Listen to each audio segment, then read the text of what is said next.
Let me talk about children of unwed parents. Now, many of you here have spoken up for unwed parents. Ms. Kwek Xiao-Yin, Mr. Faisal Manap, Ms.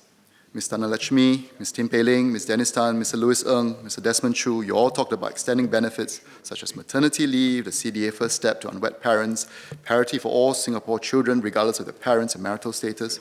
I want to recognize especially Sia Kan Peng in particular, who has been urging the ministry for a very long time, for a number of years, to give more help to single parents, or particularly unwed parents, and their children. Now, before I address members' concerns, I think it's important to say a few things. Single parents are not, I repeat, they're not a uniform group. Divorced and widowed single parents form the bulk of single parents. They are already eligible for the same parenthood benefits as married parents.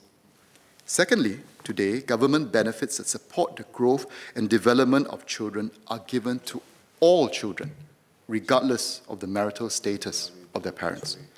Like all other children, children of unwed parents have access to social assistance, education, and healthcare subsidies. They are also eligible for infant care and childcare subsidies. MediSave grant for newborns and the foreign domestic help worker levy concession is also eligible today. But I do understand where members are coming from, which is why when I first came into MSF, I wanted to review this policy because I do meet unwed mothers, particularly, when they come to see me at a Meet the People session.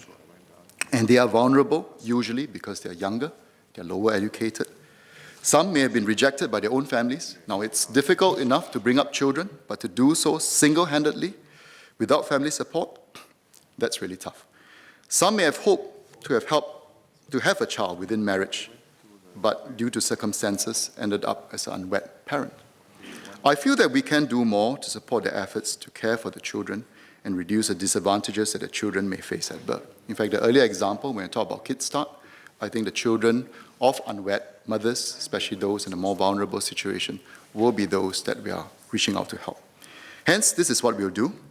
Unwed mothers will benefit from government-paid maternity leave. We'll equalize it.